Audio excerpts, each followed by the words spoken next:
Karanjia police समिति पक्षरु विशाल रक्तदान शिविर अनुष्ठित 117 यूनिट रक्त संग्रह। मयूरभंज जिला करंजिया ठारे पुलिस समिति पक्षरु एक विशाल रक्तदान शिविर अनुष्ठित होईछि।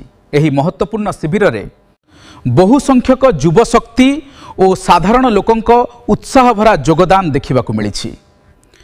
एही रक्तदान शिविर को अतिरिक्त पुलिस आरक्षी अधीक्षक जदुमणि जेना मुख्य अतिथि भावे जोगदेई उद्घाटन करथिले।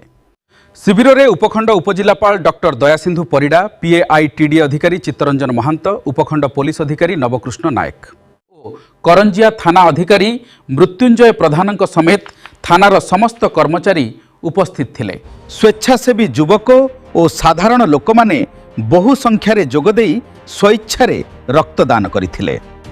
समस्त नमस्कार। मु आईएसी करंजिया आज आम थाना परिसर मध्य एक मेगा ब्लड डोनेशन कैंप आयोजन करा एथिरे विशेष अतिथि भाव आमर एडिशनल एसपी रायरंगपुर सार, सब कलेक्टर सार, पीआईटीडी सार, तहसीलदार मैडम एमती बहु मान्यगण्य व्यक्ति योगदान कर सकाल 9टा पाखु आरंभ है ब्लड डोनेशन काम आ विपुल मात्रा ब्लड संगृहित आरंभ होती। समस्त थाना staff, fire staff, excise staff एम समस्ते आसी ब्लड देवाई। रक्तदान एक महत् कार्य। आज जड़े रक्त देते से रक्त निश्चित जनक जीवन, जनक परिवार को खुशी दब, जनक जीवन बचेब। आम ये अंचल रक्तदान घोर अभाव, से आम ये कार्यक्रम आयोजन करूँ। आ समस्त अनुरोध भी करुचु, आशा करुचु जे विपुल मात्रा समस्त सहयोग करेंगे, रक्तदान करेंगे।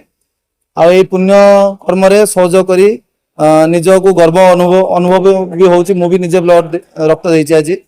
आ समस्त आह्वान करुच्ची जे समस्ते आसंतु, भागीदार नियंतु, योगदान करंतु। यही पुण्य अवसर सहयोग करी गर्व अनुभव करंतु। धन्यवाद। एही शिविर रे मोट 117 यूनिट रक्त संग्रह होइथिबा सूचना मिलिछि।